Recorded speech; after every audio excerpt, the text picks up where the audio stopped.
ایسے شخص کی فضیلت کے تعلق سے اللہ کے رسول صلی اللہ علیہ وسلم بیان فرماتے ہیں، صحیح مسلم و بخاری کی روایت ہے کہ اللہ کے رسول صلی اللہ علیہ وسلم نے ارشاد فرمایا من غدا الى المسجد او راح اعد الله له نزله من الجنہ كلما غدا او راح،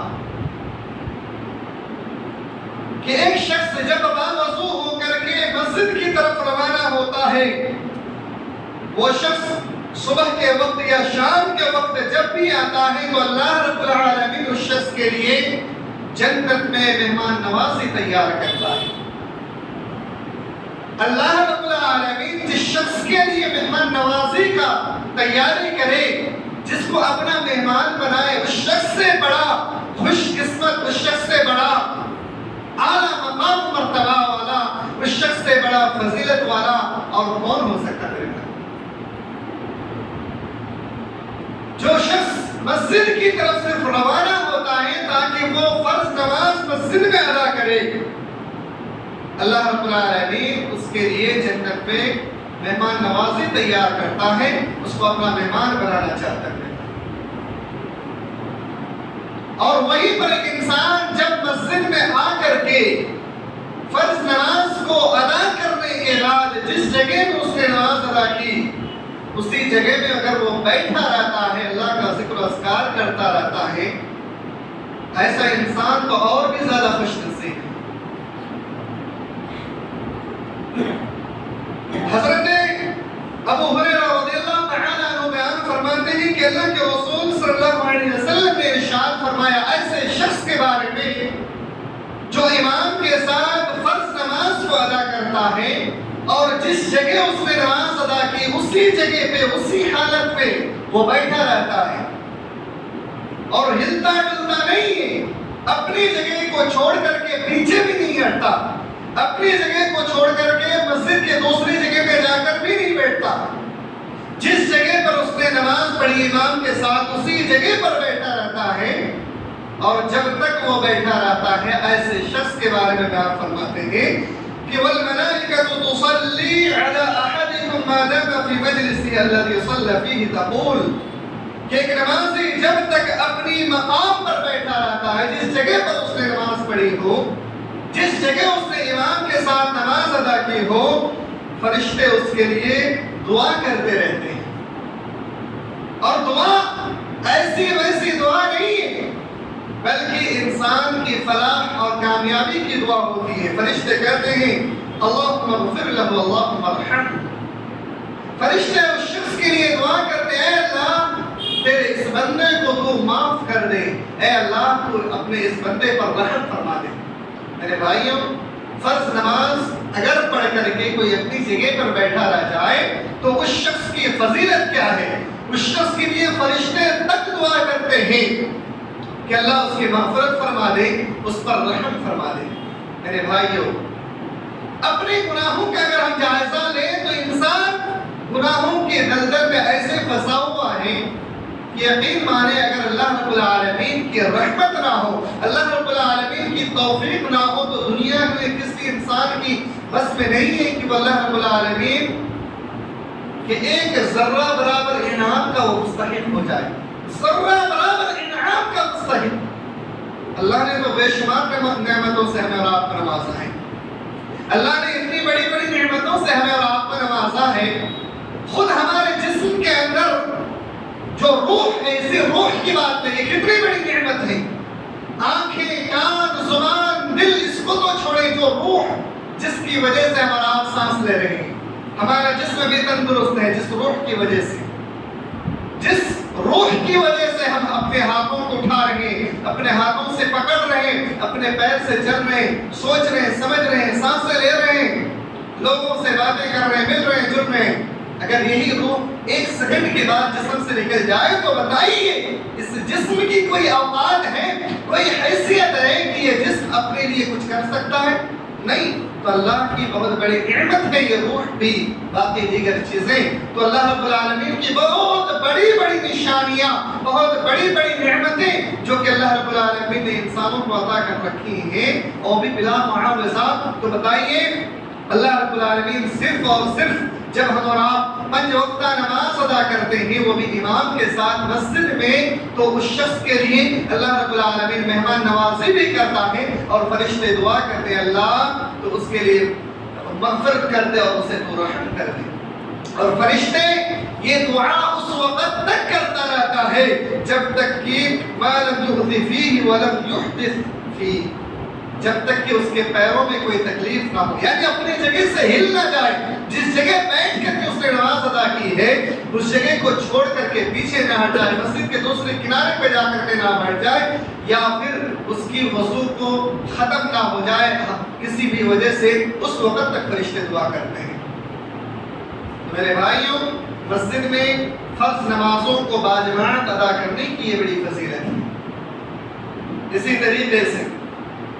ہمارے اور آپ کے ذہن میں ایک بات آ جاتی ہے، وہ ایک بات یہ کہ ہم اور آپ مسجد سے کافی دور ہیں، ہمارا گھر مسجد کے قریب نہیں ہے، دور سے ہم کیسے چل کر کے آئے؟ راستے میں کیچڑ ہوتے ہیں، راستے میں بارش ہو جاتی ہے، آنے میں پریشانی ہوتی ہے، بدبودار راستہ ہوتا ہے، کتے ہوتے ہیں، دیگر ایذا پہنچانے والے جانور ہوتے ہیں، طرح طرح کی چیزیں ہوتی ہیں، لیکن اس کے باوجود بھی کبھی کبھی اندھیریوں میں بھی آنا پڑتا ہے۔ اس کے باوجود بھی اگر ایک شخص مسجد کی طرف چل کر کے نماز پڑھنے آتا ہے، ایسے شخص کے بارے میں اللہ کے رسول صلی اللہ علیہ وسلم ارشاد فرماتے ہیں، حضرت بریدہ رضی اللہ تعالیٰ عنہ بیان فرماتے ہیں کہ اللہ کے رسول صلی اللہ علیہ وسلم نے فرمایا کہ بشر المشائین فی الظلم الى المساجد بالنور التام یوم القیامہ، ایسے شخص کے لیے بشارت ہے، ایسے شخص کے لیے بشارت ہے جو انسان اندھیریوں میں فجر اور عشاء کی نماز میں مسجد کی طرف چل کر کے آئے، اندھیرے میں چل کر کے آنے کی وجہ سے اللہ رب العالمین قیامت کے دن مکمل نور اسے عطا کرے گا، مکمل نور عطا کرے گا، ہلکا پھلکا نہیں ہے، پوری روشنی اسے عطا کیا جائے گا۔ تو مسجد میں گھر دور ہے، پریشانیاں ہوتی ہیں، راستوں میں کیچڑ ہے، راستوں میں کئی طرح کی پریشانیاں ہوتی ہیں، اندھیریوں میں اکیلے مسجد آنا بڑا دشوار ہوتا ہے، بڑی پریشانی ہوتی ہے، لیکن اس کے باوجود بھی ایک انسان اگر گھر سے چل کر کے مسجد آتا نماز پڑھنے کے لیے تو اللہ رب العالمین اس اندھیری میں آنے کی وجہ سے صرف اور صرف اللہ رب العالمین قیامت کے روز اسے مکمل نور عطا کرے گا۔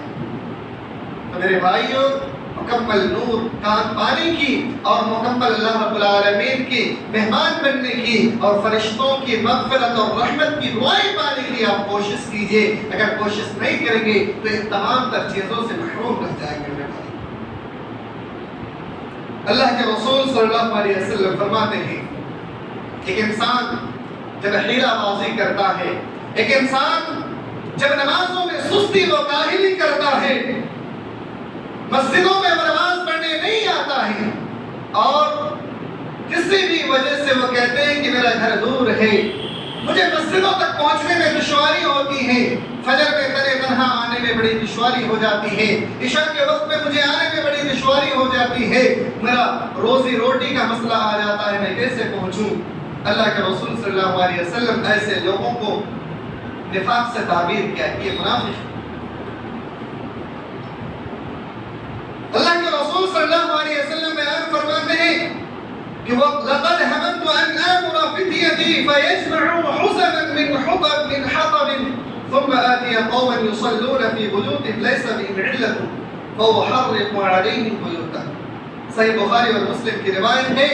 اللہ کے رسول صلی اللہ علیہ وسلم بیان فرماتے ہیں کہ اذان ہونے کے باوجود، اذان کے کلمات اس کے کانوں میں پہنچنے کے باوجود اگر کوئی شخص اپنے گھروں میں نماز پڑھتے ہیں، ایسے شخص کے لیے فرماتے ہیں کہ میں ارادہ کرتا ہوں کہ میں اپنے چند نوجوانوں کو یہ حکم دوں کہ وہ لکڑیوں کے گٹھوں کو جمع کرے اور میں لوگوں کے گھروں کی طرف چکر لگاؤں اور دیکھوں کہ کون شخص اذان کے ہو جانے کے باوجود، اذان کے کلمات کانوں میں پہنچ جانے کے باوجود وہ انسان اپنے گھر میں نماز ادا کرتا ہوں، گھروں میں بیٹھے ہوئے ہیں، میں ان کے گھروں میں آگ لگا دوں بغیر کسی عذر کے، اگر وہ بیٹھے اس کے گھروں میں آگ لگا دوں۔ میرے بھائیوں، یہ کون سا عذر ہے آپ کے پاس؟ کہ آپ کا گھر دور ہے، یہ آپ کے پاس عذر ہے؟ آپ اندھیریوں میں نہیں آ سکتے، یہ آپ کے پاس عذر ہے؟ نہیں میرے بھائی، یہ آپ کا عذر نہیں ہے جب تک اللہ رب العالمین نے آپ کو جسم عطا کیا ہے، یہ جوانی عطا کی ہے، یہ قوت عطا کی ہے۔ آج کے اس دور میں تو اللہ رب العالمین نے اور بھی بڑی بڑی نشانیاں آپ کو دے رکھی ہیں، بڑی بڑی نعمتوں سے نواز رکھا ہے۔ مثال کے طور پہ گھروں سے ہمیں پیدل چل کر آنے کی ضرورت نہیں ہے، آج ہر شخص کے پاس گاڑی ہے، ہر شخص اگر چاہے تو جو گھنٹوں کا سفر ہے وہ منٹوں میں طے کر سکتا ہے، ہر شخص اب آسانی مسجدوں میں آ سکتا ہے۔ تو یہ کیسی ہیلا بازی ہے، یہ کیسا آپ کا بہانہ ہے کہ ہم اندھیریوں میں نہیں آ سکتے، ہمارا گھر دور ہے اور ہم مسجد میں نہیں پہنچ سکتے؟ میرے بھائی، ایسے گھروں میں اور ایسے نوجوانوں کے گھروں میں آگ لگا دینے کی بات ہے جو اپنے گھروں میں نماز کو ادا کرتے ہیں اور مسجدوں کو آباد نہیں کرتے۔ میرے بھائیوں، مسجدوں کو آباد کرنا مومنوں کے اوپر فرض ہے، کوئی غیر آ کر کے مسجد کو آباد نہیں کریں گے۔ میرے بھائیوں، صحابہ کرام میں سے بھی چند صحابہ کرام اپنے دل میں یہ سوچ بیٹھے تھے، جب خانہ کعبہ میں دور دراز سے لوگ آ کر کے خانہ کعبہ کا طواف کرتے، حج کرتے، اور ایسے حاجیوں کو کھانا پلانا اور ایسے حاجیوں کو رہنے سہنے کا انتظام جب کفار مکہ کیا کرتے تھے، تو چند صحابہ کرام نے اپنے دل میں سوچ لیا کہ کیوں نہ وہی لوگ کرے تو بہتر ہے۔ مطلب صحابہ کرام میں دلچسپی نہیں تھی۔ اللہ رب العالمین نے آیت کریمہ ہی نازل فرما دی، سورہ توبہ آیت نمبر 17 سے 19-20 تک اللہ رب العالمین نے ایک مکمل واقعہ بیان فرمایا، جس میں مختصر یہ ہے کہ اللہ رب العالمین نے بیان فرمایا کہ انما يعمر مساجد الله من آمن بالله واليوم الآخر وأقام الصلاة وآتى الزكاة ولم يخش إلا الله۔ مسجدوں کو آباد کرنا کسی کافر کا کام نہیں ہے، مسجدوں کو آباد کرنا کسی یہودی نصرانی کا کام نہیں ہے، اللہ کے گھروں کو آباد کرنے کا کام اس شخص کا ہے جو اللہ پر اور قیامت کے دن پر ایمان رکھتا ہو، وَلَمْ يَخْشَ إِلَّا اللَّهِ، اور جو اللہ کے سوا کسی سے نہیں ڈرتا ہو، ایسے شخص کی ذمہ داری ہے۔ میرے بھائیوں، اگر ہم اور آپ کسی سے بھی سوال کریں، خود اپنے آپ سے بھی سوال کریں، تو ہم کہیں گے کہ ہم اللہ کے سوا کسی سے نہیں ڈرتے۔ حقیقت تو یہ ہے کہ اللہ کے سوا ہم ہر کسی سے ڈرتے ہیں، لیکن اللہ سے نہیں ڈرتے۔ اگر اللہ کا خوف ہمارے دل میں ہوتا، اپنی مسجدوں کو ہم آباد کرنے کی کوشش کرتے، اپنی مسجدوں سے ہم دور نہیں ہوتے۔ میرے بھائی، ہمارے پاس بھوپال شہر کے اندر یہ بڑی اللہ کی نعمت ہے، ہماری خوش قسمتی ہے کہ اس شہر میں اللہ رب العالمین نے ہمیں اور آپ کو ایک حق کی مسجد عطا کی ہے، جس پر حق کے کلمات آپ تک پہنچایا جا سکے، جس جگہ پر آپ کو قرآن و سنت کی صحیح تعلیم دی جا سکے، جس جگہ پر آپ کو صراط مستقیم کا راستہ دکھایا جا سکے، جس جگہ پر اللہ اور اس کے رسول کی صحیح معرفت کرایا جا سکے۔ یہ اللہ کی بہت بڑی نعمت ہے میرے بھائیوں۔ جب ہمارے پاس نعمت نہیں تھی تو ہم اور آپ چاہتے تھے، کوشش کرتے تھے کہ کاش ہمارے پاس کوئی نعمت آ جائے جہاں پر ہم تمام مومنین بھائی مل کر کے اللہ کی عبادت کریں، اور جہاں پر ہم حق کی تلاش میں کہیں اور ادھر ادھر بھٹکنے کی ضرورت نہ ہو، ہم وہیں پر جا کر کے حق کو بآسانی حاصل کر لیں اور پا لیں۔ میرے بھائی، جب اللہ نے وہ نعمت آپ کو عطا کر دی تو ہم اور آپ اس کی ناشکری کر دیں۔ اللہ نے فرمایا لئن شکرتم لأزیدنکم، اللہ جو تمہیں نعمت عطا کرے، اگر تم اس کا شکریہ ادا کرو گے تو ہم تمہیں ضرور بضرور اس سے مزید بڑھ کر کے دیں گے، وَلَئِن كَفَرْتُمْ، اور اگر تم اللہ کی ناشکری کرو گے تو اللہ رب العالمین تم سے وہ چیز بھی چھین لے جو اللہ نے دے رکھی۔ تو میرے بھائیوں، یہ مسجد، یہ اللہ کا گھر، یہ حق کا راستہ، یہ اللہ اور اس کے رسول کی معرفت کا راستہ جو اللہ نے آپ کو عطا کیا ہے، اگر آپ اور ہم اس مسجد کو آباد نہیں کریں گے، اس مسجد میں اپنی پریشانیوں مشکلات کو سامنا کرتے ہوئے اگر مسجد میں آ کر کے 5 وقت نماز نہیں پڑھتے ہیں، یقین مانیے اللہ رب العالمین نے جس طریقے سے ہمیں اور آپ کو یہ نعمت سے نوازا ہے، اسی طریقے سے اللہ رب العالمین یہ نعمت ہم سے دے بھی سکتا ہے، جو دینے والا ہے وہ دے بھی سکتا ہے۔ آج کے اس دور میں آپ ڈیلی روز مرہ عجیب عجیب کہانی سنتے ہیں کہ فلاں علاقے میں دیکھیے مسجدوں کو آج توڑ دیا گیا، مسجدوں کو شہید کر دیا گیا، اس کی وجہ صرف اور صرف یہی ہے میرے بھائی کہ جب اللہ کی عبادت کرنے کا وقت ہے تب آپ گپ شپ میں، لہو العلم میں اور دیگر فضول کی چیزوں میں وقت کو گزارا، پوری رات آپ نے بغیر کسی کام کے یوں ہی جاگتے رہے، اور جب نماز کا وقت آیا تو آپ جا کر کے اپنے گھر میں سو گئے۔ جب مسجد کو آباد کرنے کا وقت آیا، جب مسجد سے بلاوا آیا، جب مسجد سے مؤذن نے پکارا حی علی الصلاۃ حی علی الفلاح، تب جا کر کے آپ اپنے گھر میں سو گئے۔ میرے بھائی یہی وجہ ہے کہ آج مسجدوں کو شہید کیا جا رہا ہے، یہی وجہ ہے کہ آج آپ نے مسجدوں کو چھوڑا، اللہ رب العالمین نے آپ سے نعمت کو چھین لی، لیکن آپ اس چیز کو احساس نہیں کر پا رہے ہیں، اس چیز کو سمجھ نہیں پا رہے ہیں۔ آپ کہتے ہیں کہ فلاں علاقے میں ہم پر مسلمانوں پر ظلم ہو رہا ہے، مسلمانوں سے مسجدیں چھینی جا رہی ہیں۔ مسلمانوں پر کوئی ظلم نہیں ہو رہا ہے میرے بھائی، مسلمان تو خود اپنے نفس پر ظلم کر رہا ہے۔ جو مسلمان ظلم کی بات کرتا ہے وہ تو خود اپنے نفس پر ظلم کر رہا ہے، اپنے آپ پر ظلم کر رہا ہے، اپنے آپ کو اللہ کا دوست بنانے کے بجائے اپنے آپ کو اللہ سے دور کر کے اللہ کو دشمن بنا رہا ہے، اور اپنے آپ کا ٹھکانہ جہنم بنا رہا ہے میرے بھائی۔ پھر آپ کا یہ گلہ شکوہ کیسا ہے کہ ہم مسجدوں کو آباد نہیں کر رہے ہیں اور پھر اللہ سے گلے شکوے کر رہے ہیں۔ اسی لیے مسجدوں کو آباد کرنا، مسجدوں میں نمازیں پڑھنا اور مسجدوں کو ہر حال میں صحیح راستے پر چلانا ہمارے آپ کی ذمہ داری ہے، کسی اور کی ذمہ داری نہیں ہے۔ کوئی کافر، کوئی غیر، کوئی یہودی، نصرانی، صابی، مجوسی آ کر کے آپ کی مسجدوں کو آباد نہیں کریں گے میرے بھائی، آپ ہی کو آباد کرنا ہے۔ اور جب مسجدوں کو آباد کرنے لگیں گے تو آپ مسلمان نہیں بلکہ مومن کہلائے جائیں گے، اور تب اللہ رب العالمین کے سوا کسی اور کا خوف آپ کے دل میں نہیں ہوگا۔ تب آپ کے دل سے یہ بھی خوف نکل جائے گا کہ راستے میں کوئی نقصان دہ چیز آ کر کے مجھے کوئی تکلیف پہنچا دے۔ میرے بھائی اس جسم کا آپ لے کر کے کیا کریں گے جب یہ جسم آپ کا ہوگا ہی نہیں آگے چل کر کے؟ یعنی جس جسم کو بچانے کے لیے، جس صحت کو بچانے کے لیے آپ اپنے گھروں میں آرام کر رہے ہیں، مسجدوں تک نہیں پہنچ رہے ہیں، جس جسم کو حفاظت کرنے کے خاطر آپ اللہ کی عبادت کو چھوڑ کر کے دنیاوی چیزوں کو اپنانے کی کوشش کر رہے ہیں میرے بھائی، جب یہ جسم سے روح نکل جائے گی، یہ جسم آپ کا بھی نہیں ہوگا، پھر اس کا آپ کیا کریں گے؟ یہی جسم آپ کو جہنم میں لے جانے کا باعث بن جائے گا۔ ایک صحابی تو نہیں، ایک تابعی کا نام میں آپ کے سامنے رکھ رہا ہوں۔ ایک تابعی، ایک ایسا اللہ کا ولی، اللہ کے رسول صلی اللہ علیہ وسلم نے اس کے بارے میں صحابہ کرام سے نصیحت کی کہ تمہارے درمیان ایک ایسا شخص آئے گا جو یمن کی طرف سے آئے گا، تم اپنے لیے ان سے دعائیں کروانا۔ صحابہ کرام جو رضی اللہ عنہم ورضوا عنہم، ان سے اللہ کے رسول صلی اللہ علیہ وسلم بیان فرماتے ہیں ایک تابعی ہوگا جو تمہارے پاس آئے گا یمن سے، تم اپنے لیے ان سے دعا کروانا۔ صحابہ کرام کہنے لگے اللہ کے رسول وہ کون ہے؟ اللہ کے رسول صلی اللہ علیہ وسلم نے ان کا نام بیان کیا، ان کا نام ہے اویس قرنی۔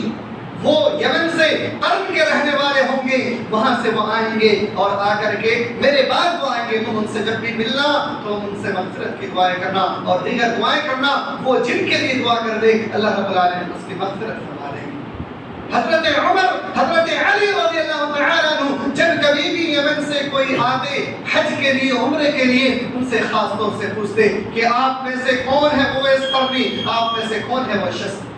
جب سارے لوگوں سے ملتے، کوئی نہیں ملتا، ہر سال کا یہی معاملہ ہوتا، حتیٰ کہ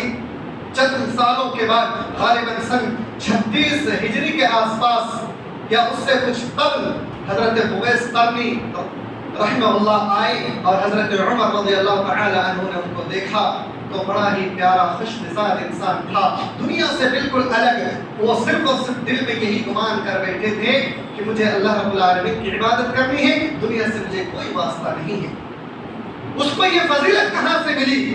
دو وجوہات سے ملی۔ پہلی وجہ کہ وہ صحابی بھی ہو سکتے تھے لیکن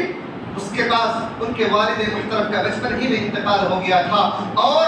ماں چونکہ اپنے بیٹے کے ساتھ رہتی تھی، اپنی بوڑھی ماں کو چھوڑ کر کے وہ کہیں نہیں جانا چاہتے تھے۔ ایک دفعہ ارادہ بھی کہ اللہ کے رسول صلی اللہ علیہ وسلم سے ملاقات کے لیے، لیکن اپنی ماں کی خدمت کی وجہ سے اللہ کے رسول صلی اللہ علیہ وسلم سے ملاقات نہ کر سکے اپنی ماں کی خدمت کی وجہ سے اور دنیا کی محبت کو دل سے نکالنے کی وجہ سے وہ صحابہ کرام رضی اللہ تعالی عنہم اجمعین سے کہا گیا کہ ان سے اپنی دعائیں کروانا. یہ بڑا مقام و مرتبہ حضرت اویس قرنی کو ملا. اور پھر حضرت عمر رضی اللہ تعالی عنہ سے جب ملاقات ہوئی حضرت اویس قرنی رضی اللہ تعالی عنہ سے کہا کہ اللہ کے رسول صلی اللہ علیہ وسلم نے آپ کے بارے میں کہا تھا کہ ان سے دعا کروانا, لہذا آپ ہمارے لیے مغفرت کی دعا کریں. حضرت عمر جیسے صحابی جو جلیل القدر صحابی ہیں جن کے بارے میں کہا گیا کہ یہ جنتی ہیں, کئی مقامات پر جنت کی بشارت ملی ہے, اس سے کہا گیا کہ آپ جنتی اور وہ اپنے لیے مغفرت کی دعا کروا رہے ہیں. حضرت علی اپنے لیے مغفرت کی دعائیں کروا رہے ہیں. تو کہنے کا مطلب یہ ہے کہ دل سے دنیا کی محبت کو ختم کرنا ہے اور اللہ کی محبت کو دل میں پیدا کرنا ہے. حضرت اویس قرنی صرف یہ کہا کرتے تھے کہ دنیا کی محبت کو اپنے جیب میں رکھو اور اللہ کی محبت کو دل میں رکھو اگر تمہیں کامیاب ہونا ہے. یقین مانیے اللہ کا بہت بڑا ولی گزرے ہیں اور اسی وجہ سے وہ اللہ کا ولی بن گئے. تو دنیا کی محبت کو دل سے نکال کر کے اپنے جیب میں جب رکھنا شروع کر دیں گے میرے بھائی تو آپ کے پاس دنیا بھی آئے گی اور آخرت بھی آئے گی. لیکن اگر آپ دنیا کی محبت کو دل میں لے لیں گے اور اللہ اور اس کے رسول کی محبت کو جیب میں رکھیں گے تو نہ تو دنیا آپ کو حاصل ہوگا اور نہ آخرت آپ کو حاصل ہوگا. اس لیے میرے بھائیوں مسجدوں کو آباد کریں, مسجدوں میں اللہ کی عبادت کریں. ایک آخری حدیث میں آپ کے سامنے رکھنے کی کوشش کرتا ہوں جس حدیث میں اللہ کے رسول صلی اللہ علیہ وسلم کے پاس آ کر کے ایک صحابی رسول کی اجازت طلب کرتے ہیں, اے اللہ کے رسول صلی اللہ علیہ وسلم مجھے آپ اجازت دیجئے, میرا گھر مسجد سے دور ہے, میں نابینا ہوں, میں اندھا ہوں, میں دیکھ نہیں سکتا, میرا کوئی سہارا نہیں کہ مجھے مسجد میں لا سکتا ہوں. اے اللہ کے رسول مجھے اجازت دیجئے کہ میں اپنی نماز فرض نماز اپنے گھر ہی میں ادا کر دوں. اللہ کے رسول صلی اللہ علیہ وسلم نے اجازت دے دی, جاؤ تم اپنے گھر میں پڑھ لینا. جیسے ہی وہ پڑھ کے اللہ کے رسول صلی اللہ علیہ وسلم نے کہا سنو, کیا تمہارے کانوں تک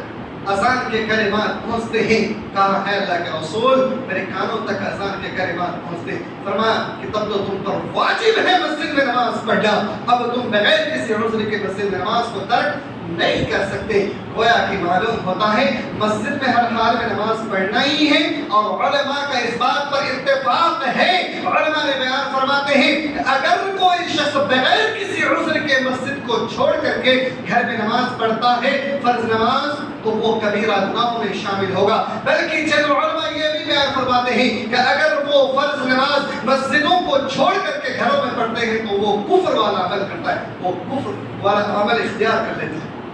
میرے بھائی ہمارے پاس اور آپ کے پاس یہ بہانہ ہوتے ہیں کہ ہمیں صبح سویرے ڈیوٹی میں جانا ہوتا ہے, لہذا فجر کے بعد ہم سو جاتے ہیں, کچھ دیر آرام کر لیتے ہیں. پوری رات اللہ نے آپ کو آرام کرنے کے لیے دیا ہے اور آخری وقت میں جب نماز کا وقت آ جائے اس وقت اٹھ کر کے اللہ کی عبادت کرنے کو کہا ہے. میرے بھائی اس وقت جب اللہ کی عبادت نہیں کریں گے اور سارا اعمال آپ کیوں نہ کر لیں گے تو آپ کے اعمال قبول نہیں ہوں گے. دنیا کی ساری چیزیں آپ سے چلی جائیں گی لیکن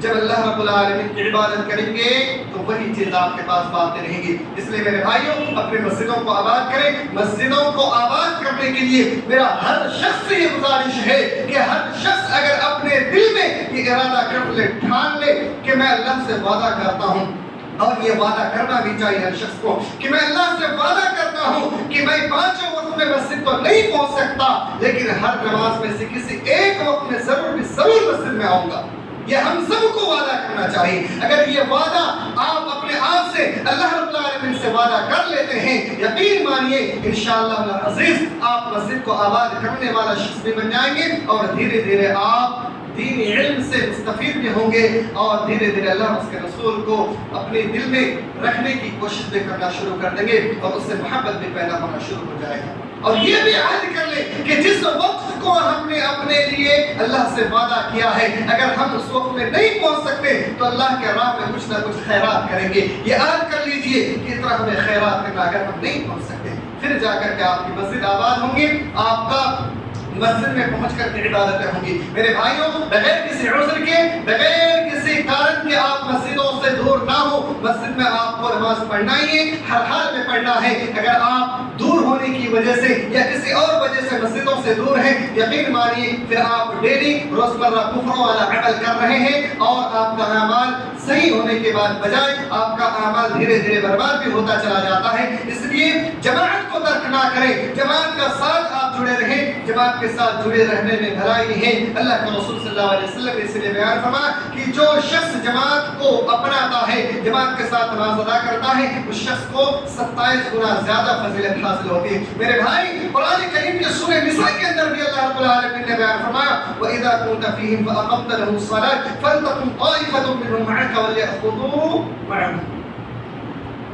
جنگ چل رہی ہے اور اللہ کے رسول صلی اللہ علیہ وسلم کے ساتھ کفار مکہ لڑ رہے ہیں، دیگر کفار لڑ رہے ہیں، ایسے حالات میں بھی اللہ رب العالمین نے یہ نہیں فرمایا کہ اے مومنوں جاؤ اکیلے اکیلے تنہا نماز پڑھ لو، اکیلے تنہا نماز پڑھنے کے بارے میں نہیں فرمایا، بلکہ اللہ کے رسول صلی اللہ علیہ وسلم سے فرمایا اے پیارے حبیب آپ جتنے بھی لوگ اس جنگ میں شریک ہیں ان تمام لوگوں کو 2 حصوں میں تقسیم کر دیں، ایک حصہ ان کافروں اور ان دشمنوں کا مقابلہ کریں اور ایک گروہ ایک حصہ آپ کے ساتھ آ کر کے نماز پڑھنا شروع کر دیں۔ جب یہ لوگ سجدہ رکوع کر چکے ہوں تو یہ لوگ نکل جائیں اور جا کر کے ان کا سامنا کریں اور دوسرا گروہ آ کر کے آپ کے ساتھ باجماعت نماز ادا کریں۔ میرے بھائی، کسی بھی شخص کو اکیلے تنہا جنگ کی حالت میں بھی اللہ نے جب اجازت نہیں دی تو ہم اور آپ کیسا بہانہ کر رہے ہیں؟ گھر میں جو پوری رات ہم اپنے وقت پر یوں ہی ضائع برباد کرتے ہیں اور پھر جلدی جلدی آپ 2 رکعت نماز گھر میں پڑھ کر کے سو جاتے ہیں، یہ آپ اس چیز کا عمل کرتے ہیں، بلکہ اللہ کے رسول صلی اللہ علیہ وسلم بیان فرماتے ہیں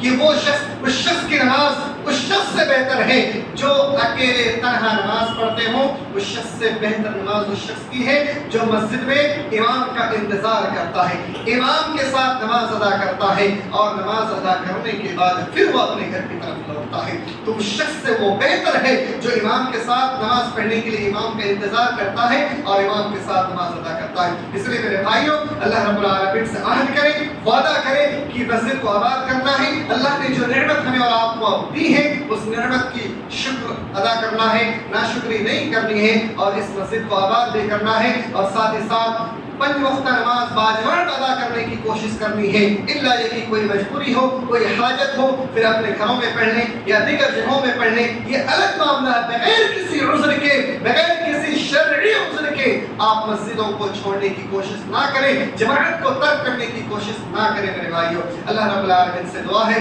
کہ الہ العالمین ہم تمام امت مسلمہ کو مسجدوں کو آباد کرنے کی توفیق عنایت فرما۔ الہ العالمین ہم تمام امت مسلمہ کو ایک ساتھ ایک جماعت ہو کر کے نماز ادا کرنے کی توفیق عنایت فرما۔ اے اللہ ہم تمام امت مسلمہ کو دیگر تمام اعمال میں